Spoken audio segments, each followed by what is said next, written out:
fakt ajo që më rezulton tjetër toni është edhe fakti që në burgje nuk lejohet kur një i burgosur o i paraburgosur apo i dënuar të jetë brenda në burgje të kryej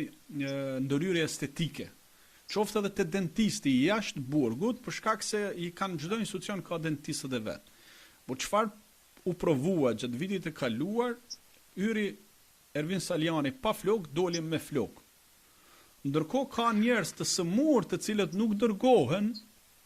për shërbime të caktuara jashtë, por ka disa individ që favorizohen. Pra deri në këtë pikë kemi arrit, pra një individ caktuar, qoftë edhe me mbështetje politike, i lejohet të bëjë edhe mbjellje flokësh, atij tjetrit i lejohet të bëjë edhe takime me eskortat latine, apo edhe me personazhe të VIP duke ia bërë dhuratë për të shkuar, por kur kjo do ndalohet?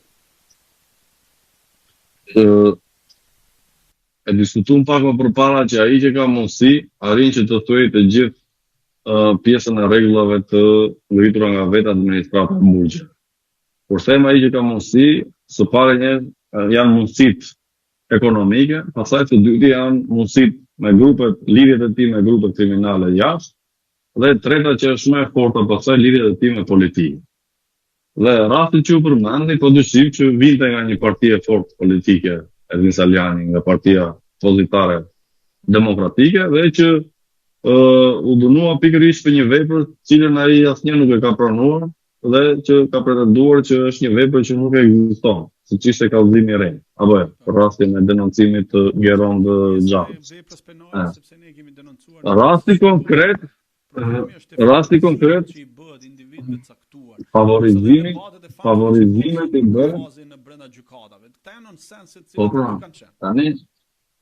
rasti konkret ti e përmende Salianin nga njëra anë, unë po të kujtoj rastin e Ilir Mečës. Pra nëse Saliani të hyri në burg mirë e bukur, të doli akoma dhe më bukur, të doli dhe më flok. Ndërsa ke rastin e Ilir Mečës që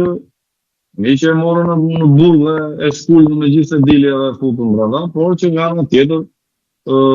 e keni parë, besoj, gjendjen e ish presidentit të Republikës Shqipërisë, në çfarë gjendje është ajo, gjithë e kanë komentuar dhe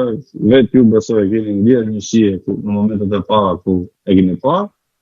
dhe që atje ku do rregulloria zbatohet mirë në atë kapuzikun e burgut, atje ku do pasaj, jo që nuk zbatohet, por akoma lejohet që të abuzohet në atë rregulloria.